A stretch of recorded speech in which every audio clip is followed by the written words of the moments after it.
Welcome to The Riff, where writer and investor Bern Hobart and I discuss the major inflection points caused by technological change.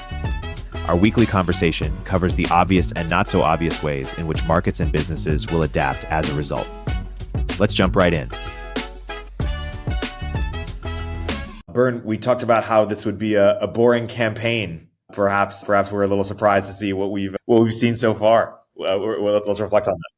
Yeah, revising my view somewhat. So the case for the boring campaign was these people, both candidates have been famous since basically for my entire lifetime. And I'm roughly the age of the median American, not median voter, but so everyone has pretty much made up their mind on these people. And, it's like there's always this question of, can America really be run by this elderly person who's prone to making lots of public gaffes and is probably being secretly controlled by more radical elements in his staff? And in November, you have no choice but to find out. You get a different flavor, but yeah, it's kind of a similar dynamic for both, of course, with completely different policy positions and very different natures of the gaffes that they commit. So yeah, in that sense, it was going to be a boring election, and then things happened. Lots of things happened. So we had the debate stuff where age became salient, and the age thing. It's really hard just strategically for Republicans to emphasize that, because Trump is going to be older than Biden at the end of his term than Biden is today. I think that's right. They're roughly similar ages, and when people get old, they sometimes have pretty rapid declines. And so I think, that's quite worrisome to think about. And then, of course, you have the assassination attempt. And, I think, speculating about that, it's hard to add a lot of value, especially in a case like this, where it just seems like there's not that much information to go on with respect to this guy. And the information we do have is, wildly inconsistent and kind of minor. So he registered to vote and he's sent $15 to Act Blue. So, this is plausibly 20 minutes of political engagement in his entire life could have led to that footprint. My best guess is that in November,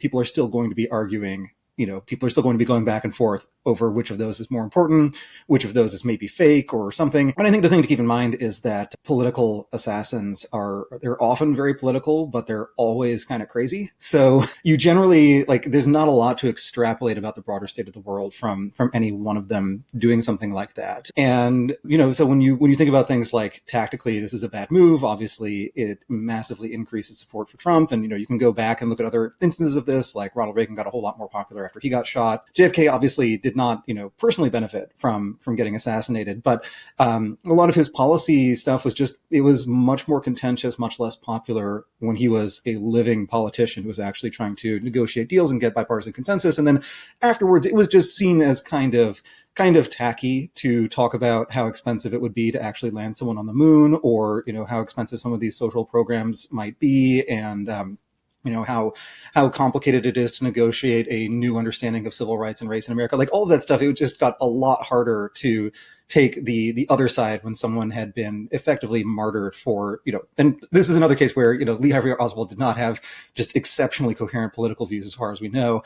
But, still if someone is a politician and something really bad happens to them, it tends to benefit whatever their side is. So yeah, I guess the ultimate lesson is that it is, in general, hard to predict things, and also just a very bad idea to bet on stability and bet on nothing ever happening. Things do usually mean revert, but I wrote about this in the newsletter. There's a reason that options are priced above the theoretical value that Black-Scholes spits out, or they're priced as if actual volatility is going to be higher than realized volatility has been in the recent future. There's a really good reason for that, which is that it's hard for things to be shockingly the same over, the course of a month, but it's really easy for them to be shockingly different over that period.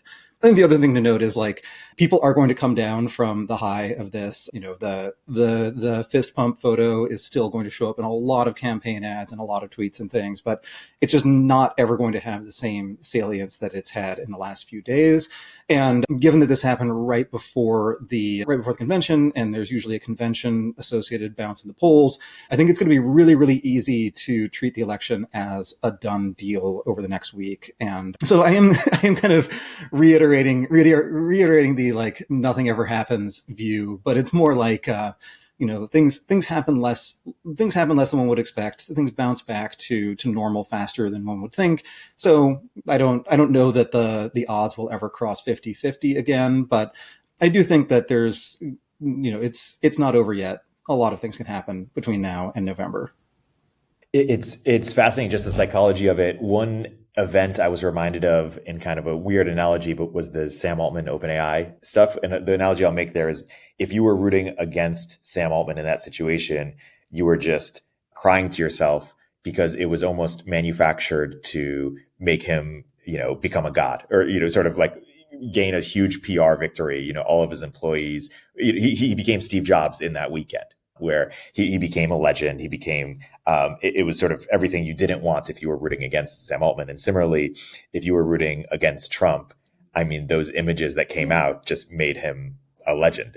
So many people, it feels like it finally broke the seal, where they're now comfortable sharing their support for Trump, or even if they intellectually understand that, hey, this is probably just a crazy person and not some, deep state plot. It's just such an iconic set of images, or it's just such a narrative that it finally helps them break. And so that was the analogy that came true for me. Yeah, the presidency is this really weird job. And in a lot of systems, you separate the ceremonial aspect from the actual question of governing and, of executing, like faithfully executing the things the legislature has said, because you want a totally different person in charge of those two different things. You want someone who is charismatic and a showman, and also probably someone who exaggerates whatever the national traits of your country are. And that's something that, like, the purpose is usually served by monarchs in constitutional monarchies, where the goal of the king or queen of England is to just be the most English person imaginable, and to always be this very visible symbol of the country. And that actually does free up the head of government to actually do things that the government is supposed to do. Like, it's hard to do that if you're always showing up at state funerals and at natural disasters and things. You just have less free time to do that. So in some ways, I think it is just an argument for a more symbolic view of the presidency, or a more symbolic approach to that it's, the people who are just really good at putting on a show, really good at being just hyper American. And Trump is just like comically, exaggeratedly American, and is like the go-to stereotype. Like, who is more stereotypically American than this guy who has an accent from Queens? He made a lot of money, but he's kind of wobbly on exactly how he made it, both how ethically and how much of it was just money that his dad gave him or lent to him. He's a published author, but it's a ghostwritten book. He's probably never read it. It's a lot of stuff that just nails the stereotype of Americans. And at some point, you sort of transcend the fact that people dislike a lot of those aspects of just typical American culture, or of their view of stereotypical American culture, and they just sort of get along with the idea that there is someone who's like an avatar of these behaviors and these tendencies, and he's an actual person who exists. So I think that is something where, as the government gets more complicated, the burden on the president to actually manage things goes up and up and up. I think the photos, inauguration photo versus last day in office photo usually tell that story pretty well. Like, it's a really hard job. And being able to do that job, and also being able to be this charismatic frontman for the country, is a lot to ask. So yeah, I think Trump just kind of demonstrated that, yeah, you sort of want that showmanship. Like, people just viscerally respond to the idea that there's someone in charge. And, when a crisis happens, the first thing he does is make sure everybody knows things are going to be okay, and that we're just going to keep on rolling with it. Like, that's part of why George W. Bush's popularity was so high after 9/11, was that he is a naturally charismatic guy. And when he was at ground zero, he just gave an impromptu speech that went really, really hard, and, kind of symbolized what people hoped the American spirit would be. And I think Bush also illustrates that it's really hard, even if someone is a Harvard MBA, or Harvard MBA, I believe. I think that the American government is just a really tough thing to manage. And if you're selected for charisma over managerial skill, it's probably going to be the case that you're not really cut out to manage it. But that is just kind of a necessity in this kind of system. And, presidents can delegate, but then there's the question of who do they delegate to, and how good are they at choosing the right people to work with, and monitoring their team, making sure that things don't go crazy. These are questions that came up in the Trump administration. They're questions that will continue to come up, or that came up in the Biden administration. They will just continue to exist indefinitely because the job requires so many different skills that anyone who is really, really good at one of them is almost certainly not going to be all that great at the other. Yeah, it is interesting to think about, decades from now, what is the history that we will remember? Like if Trump wins and becomes successful, we'll probably remember this assassination attempt as a sort of a pivotal turning point, and January 6th will be like a faint memory or something. But if or sort of June 2020, but if the reverse happens, then they will emphasize the historical events that symbolize sort of their great rise. The essayist Sam Criss, he's a kind of a leftist Substacker, had this essay on Trump, and he's, my understanding, not a fan of Trump, but he said something like, Trump is not a good man in the way that Napoleon was not a good man, was not an ethical man, but he's a great man in that he sort of, you can't kill him. I think that's true. I think it's very hard to measure just determination. And in some ways, Trump did just, he flaked on a lot of things that his supporters really felt like he would go for. And I can't tell how much of that is him actually giving up, how much of that is him just making promises he couldn't actually deliver on, how much of that is just short attention span. If you spend enough of your day watching cable news and tweeting, it does kind of mess with your brain after a while. But there were just a lot of cases where it's very hard to imagine not giving up. And some people just push forward. Trump had a massively negative net worth at one point in the 90s, and his campaign was really, really not looking good in the last couple of weeks in 2016. And obviously things looked very bad for him in January of 2021. And I think the temptation would be to just find a graceful way to quit, and he didn't. And actually, Biden has that same kind of determination and has had much less self-inflicted causes for these low points.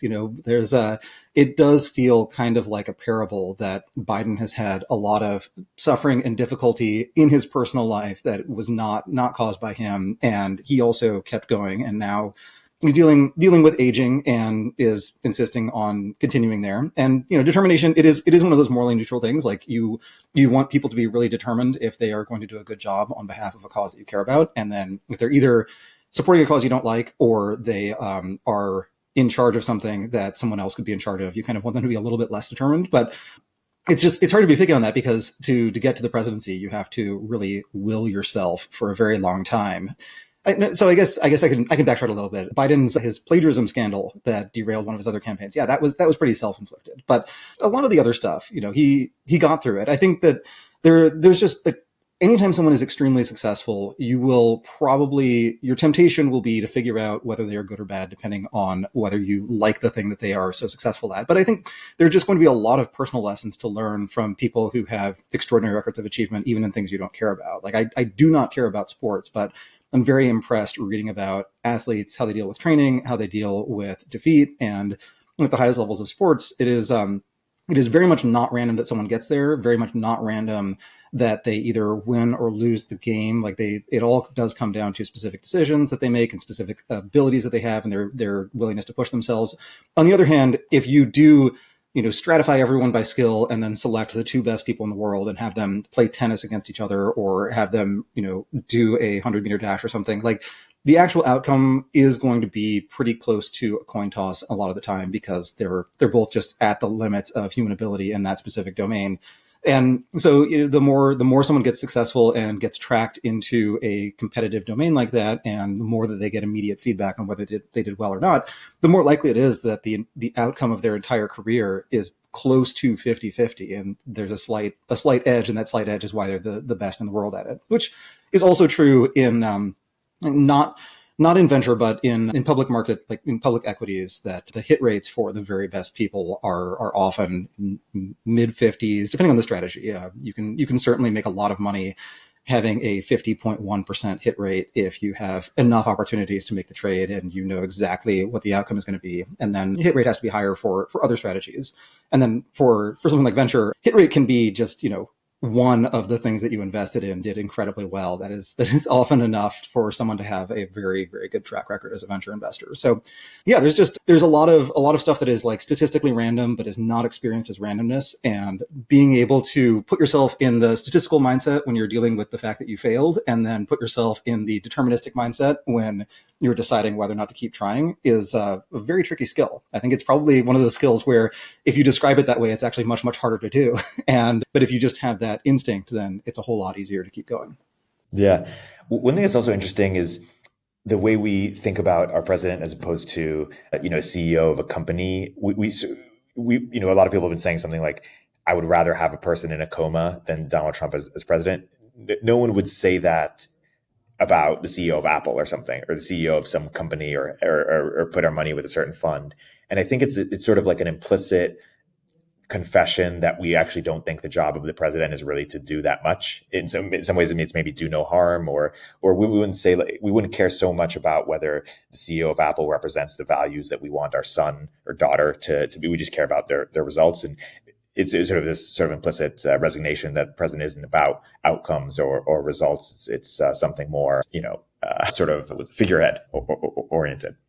I think you can afford to feel that way in good times. It's a lot harder to feel that way when there is an actual crisis, or I think the more insidious thing to worry about is like the absence of a crisis, but also the absence of any outlier successes. If you look at Europe, the European economy has been pretty stagnant over the post-crisis period. And so I think for a lot of them, like, it would be a whole lot better to have more outrageous headlines, more gaffes, more weirdness, more insane policy decisions. Like, you want something other than more of the same, or maybe you don't. Maybe there's a different environment there. And it is very fun as an American to mercilessly mock Europe, but some of it is just a difference in priorities. That if you look at GDP growth in terms of output per hour, Europe, the US, Japan follow relatively similar trends. Like, one of the big differences between the US and other countries is we don't take extra vacations when we get richer the way that most of the rest of the world does.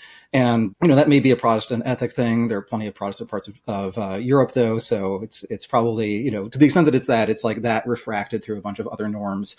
But yeah, you can imagine the president as a figurehead, but you also want someone who, if they get the call that China is planning an invasion of Taiwan, or they find out that there's a pandemic or something, you don't want someone who's just going to sleep through it. Like, you do want someone who actually takes pretty decisive action in those cases, and so that means you have to be a little bit careful about the figureheads, but also, like, part of the value of that figurehead is being basically the actor who goes on stage and it says, I'm the person taking decisive action, and has delegated what actions to take to somebody competent, and has signed off on the obvious best choice, and is letting someone else run the show, but is still keeping a close enough eye on things that they can basically legitimately represent that policy in their capacity as this spokesperson. Hey everybody, Eric here with a word from our sponsors. Fast forward to the end of 2024. Think about your goals. What can you do right now to give yourself the best chance of succeeding? If learning a new language is on your list, you absolutely need to check out Babbel. Babbel offers a range of learning tools, self-study app lessons, live classes, and even podcasts, which have always been my favorite way to learn. Studies from Yale, Michigan State University, and others continue to prove Babbel is better. One study found that using Babbel for 15 hours is equivalent to a full semester at college. Babbel isn't just a game to kill time and make you feel like you're learning a language. It's not overly academic or rigid either. It's all about learning language for the real world. Babbel stands out because it's designed by real people using a modern conversational teaching approach. It's not always easy, nothing worth doing ever is, but it's straightforward and designed to help you start speaking in just 3 weeks. With Babbel, I was able to brush up on my intermediate Spanish to ramp up for travel to Argentina last year, and was able to set clear goals based on how much time each week I wanted to practice. Join millions of Babbel language learners across all age groups. Here's a special limited time offer for our listeners. Right now, get up to 60% off your Babbel subscription, but only for our listeners, at babbel.com/zen. Get up to 60% off at babbel.com/zen, spelled BABBEL.com/zen. Rules and restrictions may apply. If If you don't already subscribe to Turpentine's industry-leading newsletters, like our new daily AI newsletter, Emergent Behavior, or Media Empires, you should. But that's not what I'm here to tell you about. The platform we use to power these newsletters is called Beehiiv, and it's excellent. First of all, it was started by the same early team who helped build Morning Brew into a $75 million newsletter business. And they built Beehiiv to offer that same powerful functionality to anyone sending emails. From essayists to business owners, the platform is beautiful, their text editor is intuitive, and they help you scale your audience with custom growth features. Beehiiv has powerful tools to help you monetize your content. You can easily launch paid subscriptions or pursue an advertising model. The Beehiiv platform will even connect you to premium brands to sponsor your newsletter. Not only do we use them, but thousands of the top newsletters in the world also use them, like Milk Road, Blockworks, the Lindy newsletter, and so many more. Beehiiv's founder hooked up Moment of Zen listeners with a sweet deal. Get 20% off for 3 months with code MOZ. Visit beehiiv.com, that's BEEHIIV.com, to get started. Let's actually segue to the vice president briefly. The pick was just announced. You haven't had much time to write about it, let alone think about it. Was JD Vance. You know, my friend Catherine Boyle said something like, Youngkin is the pick that makes most sense on the map, but JD Vance is the pick that sort of symbolizes fuck it, we ride, sort of a more momentum-based pick. I'm curious how you any immediate reactions to either the pick itself or more just the role of the VP, or how should we think about it? One thing I'll just say is, like, you know, for Trump and for Biden, obviously death is a real risk, whether it's just of age or something more tragic. And so, you know, the role of the VP, of course, is to step in should the president be no longer alive. And so that feels more relevant to this election than perhaps previous ones. So that's just one sort of perspective. Yeah. No, I think that is definitely a salient concern. And I do suspect, I mean, I think, you know, revisiting the earlier discussion, it's not as if political assassins are going on, well, not 538. They're visiting Nate Silver's newsletter and, you know, looking at, okay, how much would this shift the electoral votes and what's the probability that this leads to the wrong person being elected? Like it's usually a different kind of vibe. It is actually the much darker version of this totally symbolic form of political action, where it is really about their relationship with their idea of this famous figure they are shooting at, rather than their attempt to, you know, carefully consider all of the options that get them the political outcomes they want and decide that pointing a gun at someone is the best way to achieve their aims. So yeah, the age thing definitely matters. I think the age thing is also important because I'm very worried about American gerontocracy. I'm very worried that, like, America, just because by sheer numbers and wealth, we do have somewhat of a specialization in taking care of old people who lose some of their ability to function gradually over time, giving them some kind of graceful way to accommodate that. And a lot of the economy is, and, you know, a growing share of it is devoted to that. And a lot of government transfers are basically transfers from working adults to retirement age adults. So, it's not really the thing you want to optimize for. Maybe I'll feel different when I'm 75, but for now, I feel like taxing people who are working, building companies, having children, raising those children, and using that to like ensure that retirement is somewhat better for people who have done all those things in the past and aren't doing them anymore. It doesn't quite set up the right incentive structure, especially because young people don't really vote and old people really, really do. So you kind of have a country that is where the electorate is older than the people who are being represented. And then that electorate has a lot of affinity for these older politicians. So yeah, nominating someone who is, I think, still in his 30s, right? 39. Yeah, so that it is like an important signal that generational change can happen, and that you can pick someone. Like, you don't have to get 30 years of C-SPAN footage to decide if someone is actually credible as a presidential candidate. Like, you can pick someone who has made a promising start, is ideologically aligned, reasonably charismatic, and will grow into the role. And you kind of want your president to be at the peak of their energy, abilities, their political capital, all of that stuff. You don't want to nominate someone who did a lot of really impressive things a long, long time ago, and is still around and has accumulated friends slightly faster than their older friends are dying off. Like that's probably just not the optimal thing. He might be too young to be effective, just given how old Congress is, and maybe the American electorate is a little bit turned off by someone who doesn't have to dye his hair to still look youthful. But I think that is a net good thing, and I wish it were actually a norm that politicians, that older presidential candidates would try to nominate someone a generation younger as VP. And I think to some extent Biden actually did that, and he did pick someone who was younger and who did have some more time ahead of them and more time to mature, et cetera. So in that sense, as much as everyone, myself included, complains about American political dysfunction, they are at least gradually handing off power to another generation. And I hope that works. That's some good election coverage for now. Let's segue to some other topics you wrote about.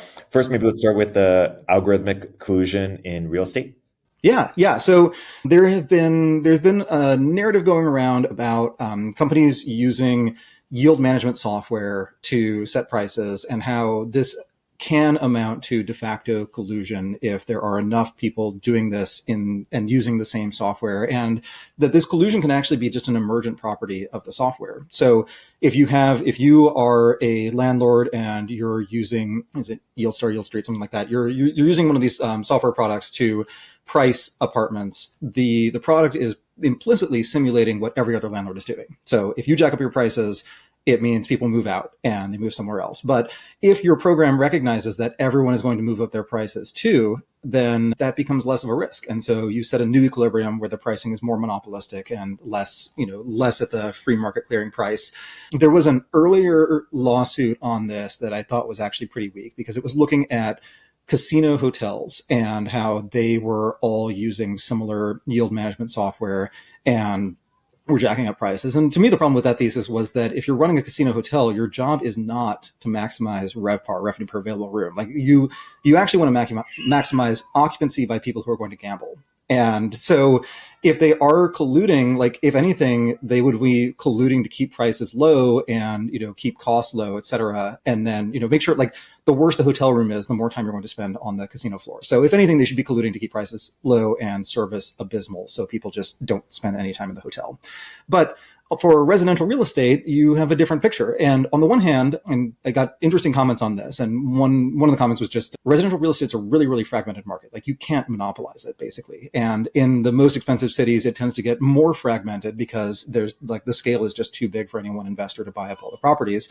And I think the counter argument to that is that if you have the same software setting prices for every property in a city, which is not the case, but like the more prices are set by the software, the more you can have a case where you have a two-tier system where small independent landlords are setting low prices, doing the best they can, and then the larger institutional ones are figuring out that, hey, if we raise our rents by, say, 5% more than just 5% more than inflation, and we lose 4 points of occupancy, we still come out ahead.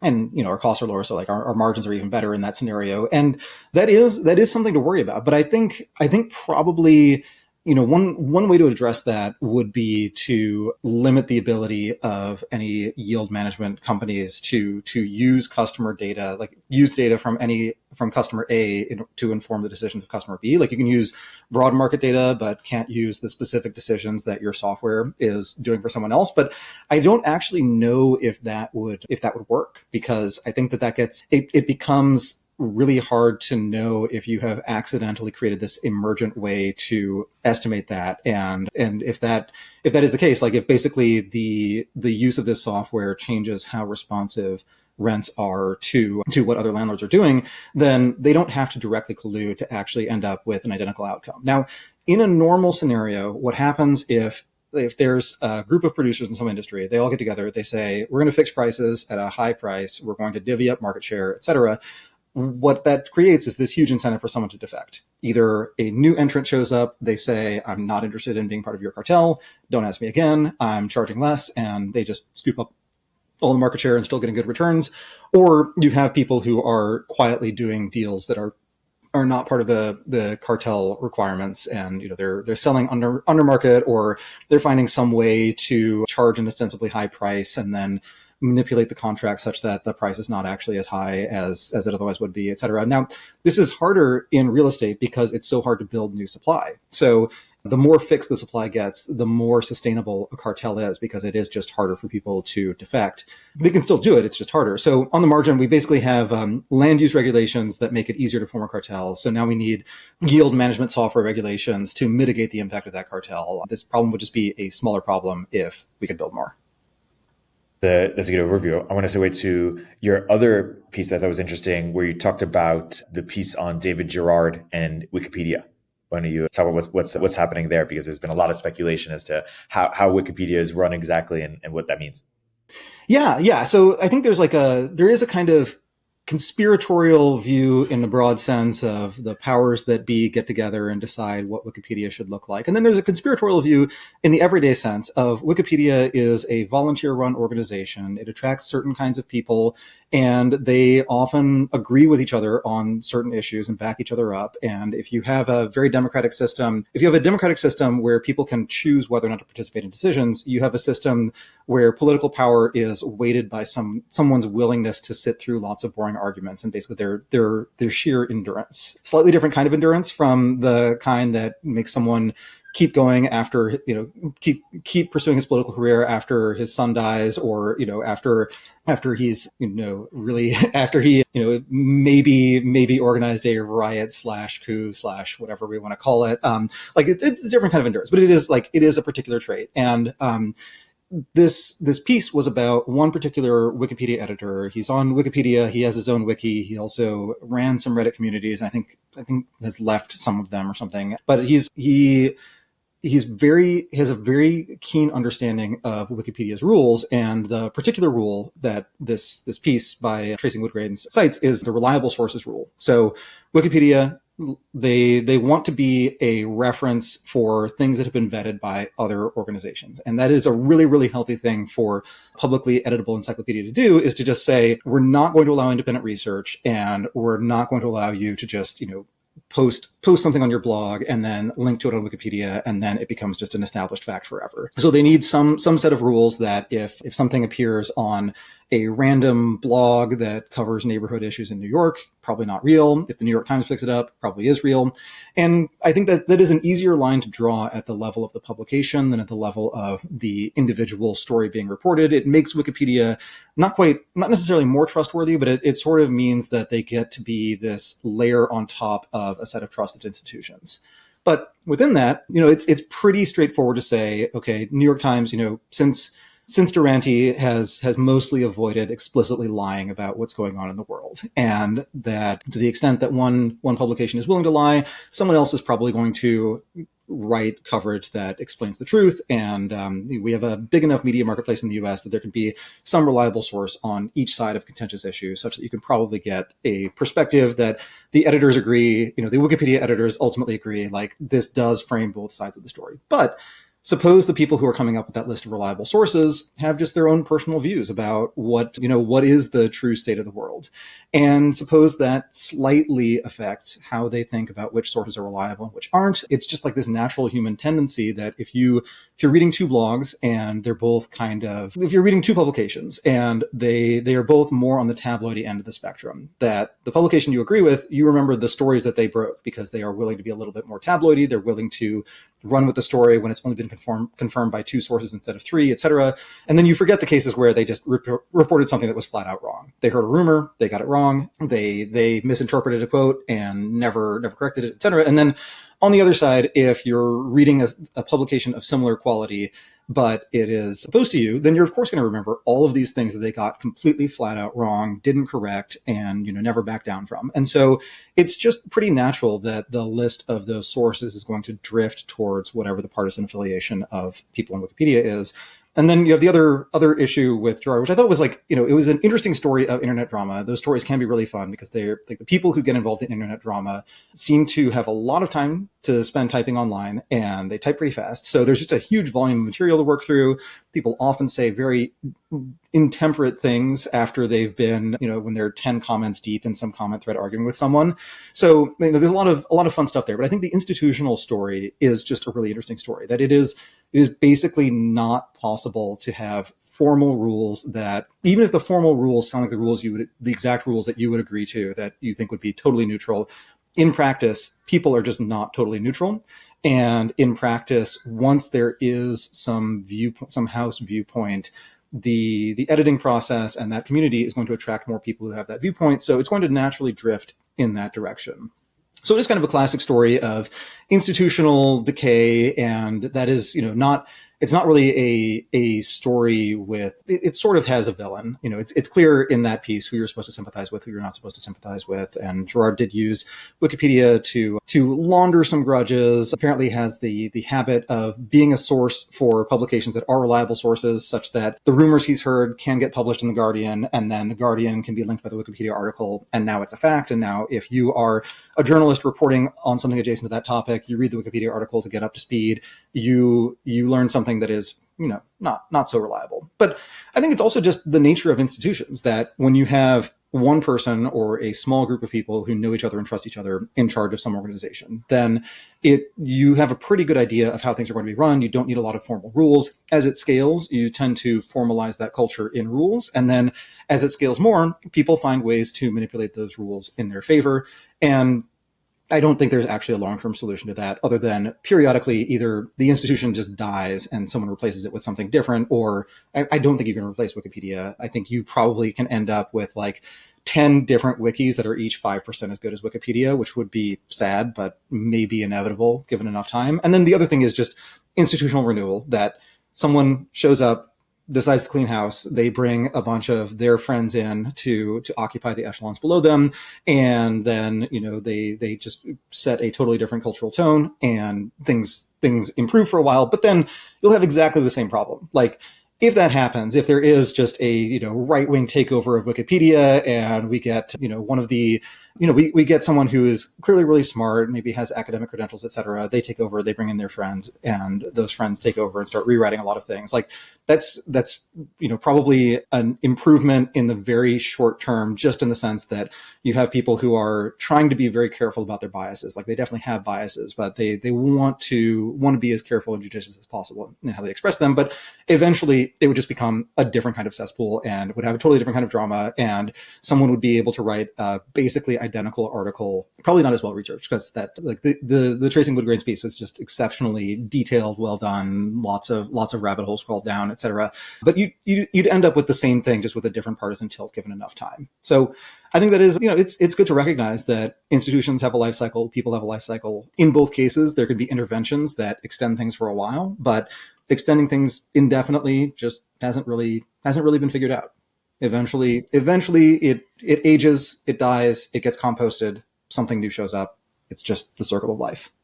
Yeah, it's kind of like the Twitter thing. You could try to build a new one, but it's a lot harder to do that because of network effects. And what Wikipedia enjoys is the SEO benefits of it being around for so long, and it being like, it's a very powerful perch they have. They're effectively like the place where that is almost like official truth, because they are top of SEO and that's what people search. And yeah, and it's still an amazing service. Like, it is a huge contribution to human happiness that you can just search for basically any proper noun, get a well-written article that has sources backing up everything it says.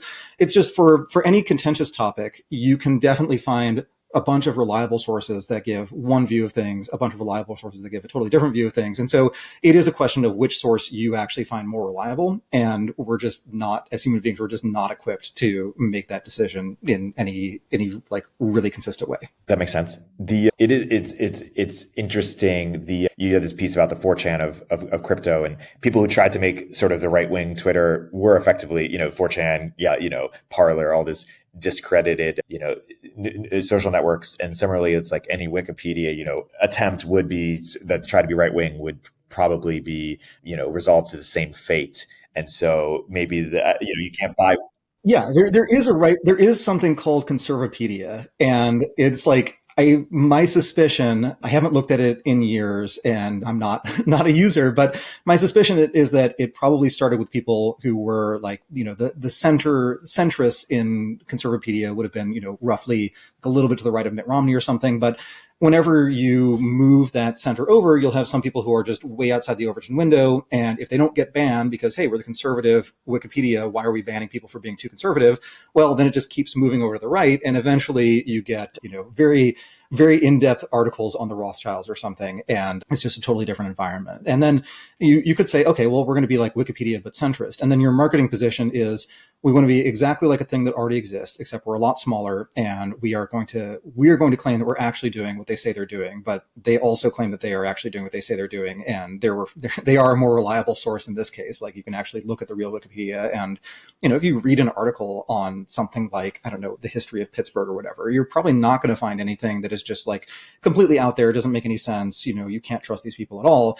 It's more that things get subtly shaded over time, and that there's this old XKCD comic about cytogenesis, where it's, if you make up something, insert it into a Wikipedia article, and a journalist cites it before your claim gets deleted, then it just becomes permanently true as far as the Wikipedia world and the journalistic world are concerned, unless someone goes back and actually investigates this and finds out. And those are also fun pieces to read. Like I think the classic one is Alexei Guzey's takedown of just one chapter of the book Sleep, or Why We Sleep, where he basically reads every single citation, finds that in many cases the citations just do not say what the author claimed they said, or they make a weaker argument than he made, or he cherry picked. I think there's some stat where he looks at a study, he says 8 hours is good, and that you should sleep more than 8 hours, but the study also, I think it said like 5 or 6 hours was also fine, and 7 hours was worse, or something like that. It was some weird noisy thing where it was kind of clear that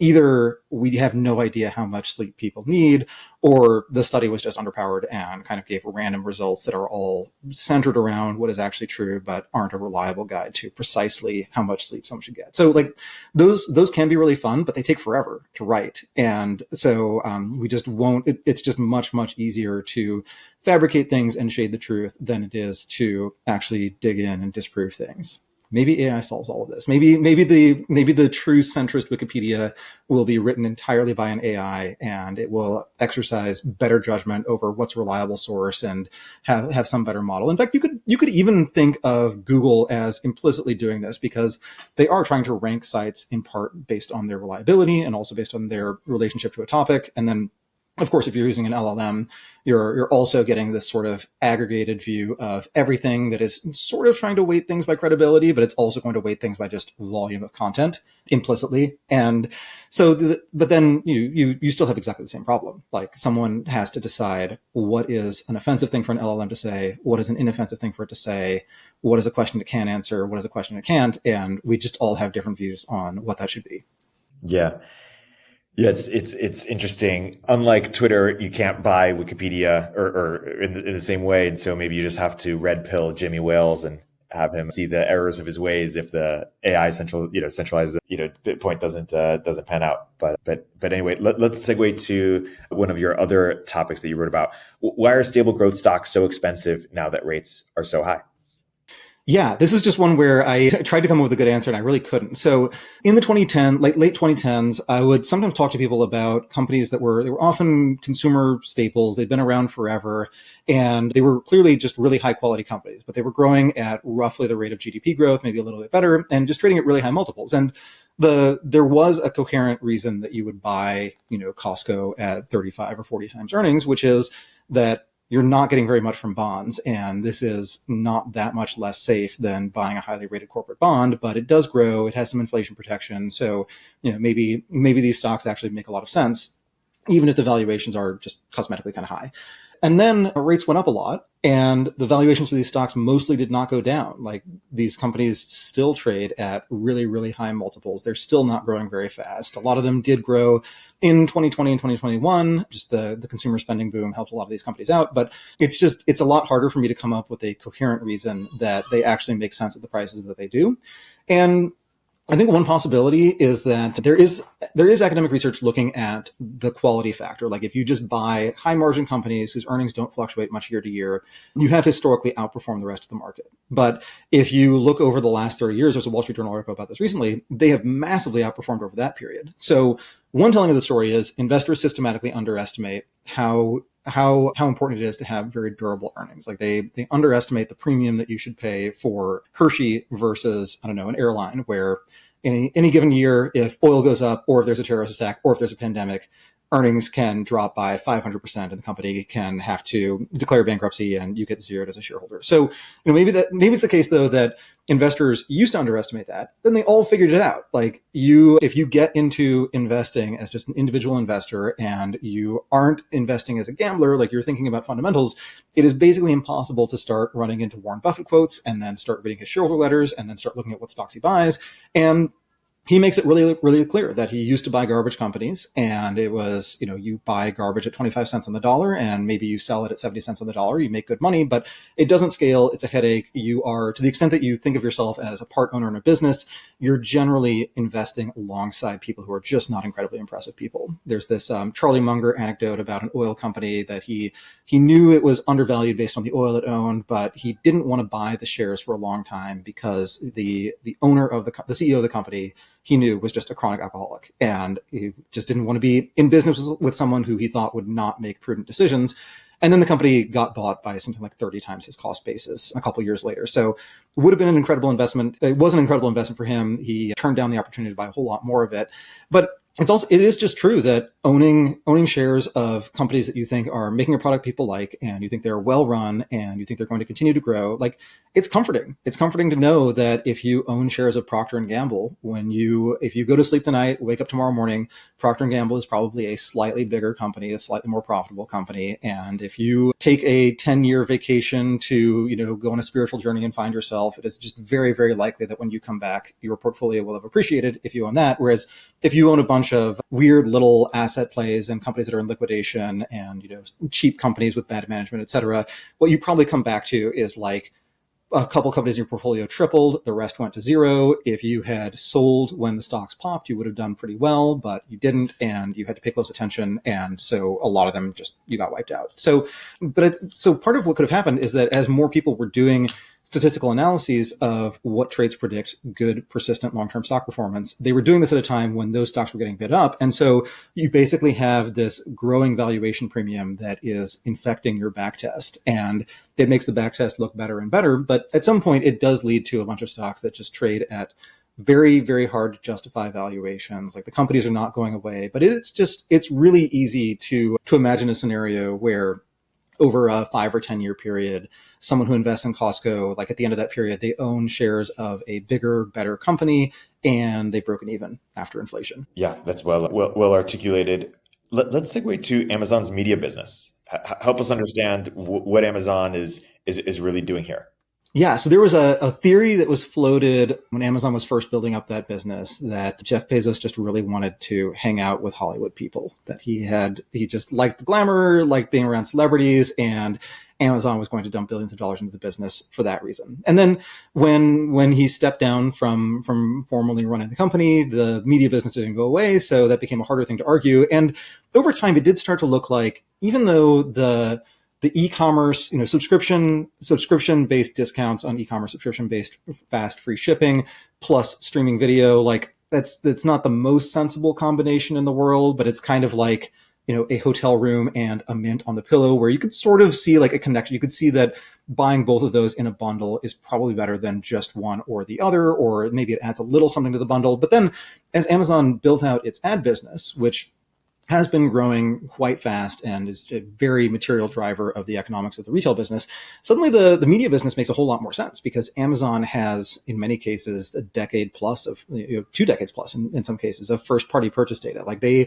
the extent that anyone knows you, it's someone who can do a SQL query on your purchase history in Amazon. They can probably see like all of the moments in your life as they're happening. They probably before someone actually announces to their friends that they're having a kid, they probably buy the prenatal vitamins or things. There was that classic story about Target doing their marketing based on consumer purchases and sending direct mail to the dad of a 15-year-old with diapers and baby products, and he was really, really concerned about that. And then that's how his daughter announced that she had actually gotten pregnant. So like Amazon has a ton of that information, and they can either just film ads for stuff, or increasingly they can use generative AI to just create arbitrary ad content for the entire long tail. They can target it within videos, and they have plenty of behavioral data on videos. I think to me, the big concern with this is just now it is even harder to have any way of conceptualizing Amazon's unit economics. So if you're an Amazon product person and you are thinking about whether or not to add another ad break in some video, you had 5 ad spots, you're considering adding a 6th. Well, that 6th one is going to add some monetization. It's also going to slightly increase churn. Maybe there will be slightly fewer Prime subscribers this year, next year than otherwise, in the counterfactual world where you didn't add that additional ad load. And so now you have to think about, okay, there's the ad monetization, there is the subscription monetization, there's the actual product purchase monetization. And then there's also the question of, if you're showing more ads, you're getting more data on what ads people respond to, which is going to be a different thing from what products they actually purchase. It'll be closely related, but in some cases, you may find that there's a set of people who their interest in some product that is like statistically something they would buy, but not something they ever look for, like that can be activated through an ad, but in other cases it can't. And so there's value in having that information too. I feel really bad for the numerous economists and data scientists who Amazon has crunching all these numbers, because it's going to be really, really hard to come up with good answers. You can definitely do A/B tests and find out that for this cohort of users, the revenue lift was X and the churn impact was Y, and net present value of X is either greater than or less than the impact of Y. But coming up with a holistic strategy is going to be really, really hard. And the good news is, like, the reason it's hard is there are so many sources of upside, so many levers to pull. I'm sure there are people for whom Amazon is like a media company and it's a way to watch certain videos they otherwise wouldn't see. And then for other people, it's a pure e-commerce company. Like my Amazon purchase history is still mostly books, but it's because I don't do a lot of the regular household shopping.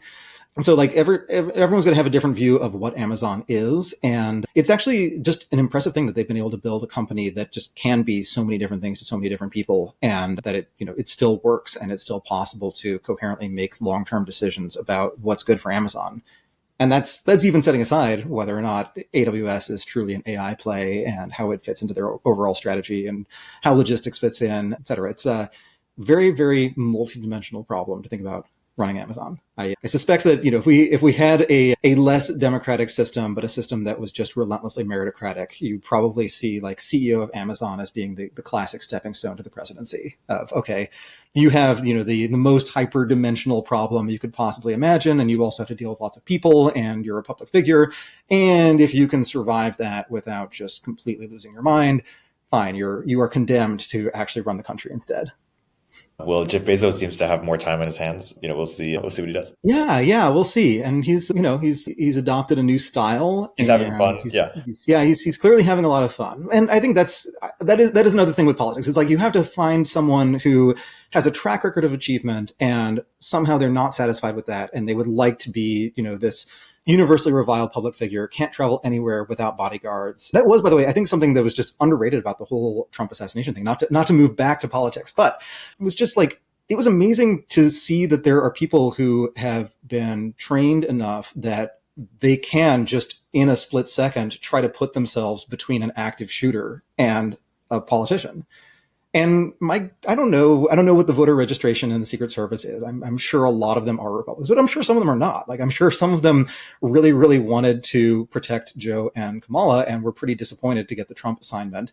And yet, you pretty much see them all surround him and make sure that if another bullet comes, it kills one of them. And it's amazing to, like, for all of the legitimate concerns people have about America transitioning from a high trust country to not that, there is like this nexus of high trust where if there's an active shooter shooting someone who's being protected by the Secret Service, your best bet is that every member of the Secret Service who is near them is going to do their best to die to protect that person. That's crazy.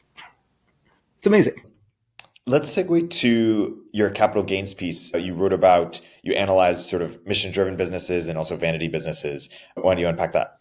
Yeah, so this was a fun one because I was thinking about these two terms and how they can be, it's kind of ambiguous, and that there's a sense in which a vanity business is just a small mission-driven business, or a vanity business is just a mission-driven business that failed at both accomplishing its mission and being a business. And also that a lot of these vanity businesses, like a lot of the things you would think of as a classic vanity business, like they do have some kind of mission. And I thought that was just it was a fun thread to pull on. And I started thinking about the taxonomy here. And some of it is just like, it is kind of a no true Scotsman thing of like a mission driven. The difference between them is that the mission driven business is a real business, but that actually has an effect, because with a vanity business, what often happens is the people working at that company are being paid more than they would otherwise be paid. Like they're being overpaid for their skills. They're kind of being paid to make it feel more like a real thing. They're probably doing some work, but not necessarily all that much. And then at a mission-driven company, you often have people who are taking a pay cut. Like this is economically their worst opportunity, but it's the only way to work on something that they care about. So this is a point that shows up in the book 0 to 1, I think in reference to SpaceX, that SpaceX did not have to win every bidding war for talent. Because if you actually wanted humanity to be a multiplanetary species, there's a very short list of companies that you could work for, and SpaceX was the most plausible bet. So I think it's worth understanding that, and it's especially worth understanding that because what it tells you is that when you're looking at a really early stage company, if you tag it as mission driven, try to ask yourself, how would someone describe this as a vanity business? And then in the other direction, like if you're looking at some company and you're like, this is just someone's way to feel like an important CEO, they're kind of LARPing as this ambitious founder who's going to impress all the VCs and hire cool people, et cetera. You can ask, like, in what version of the future is this a mission-driven company? And either what has to change about the company in its current state, or just what do they have to actually get right to get that tag instead of the negative version of the same descriptor? So I found it a useful exercise. And I think in some cases, it's just really easy to see that a business is a vanity business. Like if it's not growing, if it is subsidized by either the parents or spouse of the founder, and the founder is not hustling really hard to get growth happening again, probably a vanity business. And then if it is being massively subsidized, but by venture capitalists, and they do at least have some claim that it will eventually be worth more money, then maybe it is a real mission-driven company. But that's annoying, because then you're outsourcing all of your judgment to either the founder's immediate family, or to whatever VCs they've persuaded. So there's still a lot of room for human misjudgment to mess that up, and for human judgment to come into play. And of course, if you did say, hey, any business that gets a lot of funding from the founder's family is a vanity company, not a mission-driven company, you have accidentally nixed Amazon from your list of companies. And my understanding is that the money from Jeff Bezos' parents was not money Amazon needed. It was equity in a promising startup that Jeff Bezos thought his parents would really enjoy owning over time. And he was right. So I think people do misread that one. Someone who's had a really good career in finance and worked at a top hedge fund is now founding a company and raising venture money. Like they really don't need money from their parents. It's kind of a silly claim, but it is true that if you use that strict heuristic of family money equals vanity business, then that's who you eject. Yeah, and it's a good overview. And maybe lastly, we'll get this one in. Talk about the benefits of liquidity and why America benefits here uniquely. Yeah. So a lot of finance feels very, very zero sum. You are buying from a seller. So one of you made money, one of you lost money in some sense. But there is this positive sum aspect to America's incredibly liquid, large financial markets, which is that as an increasing number of companies compensate people with equity, and as those companies end up being a larger share of the economy, those companies end up locating in America. Like if you have more liquid stocks, the stocks tend to have a higher price because liquidity has some value. It's just you demand a lower return for something if you can sell it in 5 seconds versus selling it over 5 years. And so we've actually ended up attracting those companies. That means we attract the kinds of people who want to work for those companies. So it has actually helped America be just a talent magnet for the rest of the world and a capital magnet for the rest of the world, and to be the place where most large businesses, a large share of the largest companies and of the fastest growing companies get get founded here. So in one sense, it is bad if someone could be, I don't know, working on rocket engines and instead they're working on pricing derivatives. But in another sense, it does actually increase the probability that someone else will start that rocket company in America and that they'll be well rewarded for it. Their employees will have lots of equity-based comp and will be able to convert that into houses and vacations and nice lifestyles and all that good stuff. So it does all work out in the end somehow. That's a good note to wrap on. A very America-centric episode. Definitely exciting times. Bern, as always, this is a pleasure. And until next week. All right. Sounds good. It's good. Thanks for listening to The Riff. Please go follow and subscribe, give us 5 stars, and check out Bern's excellent newsletter, The Diff, if you haven't already.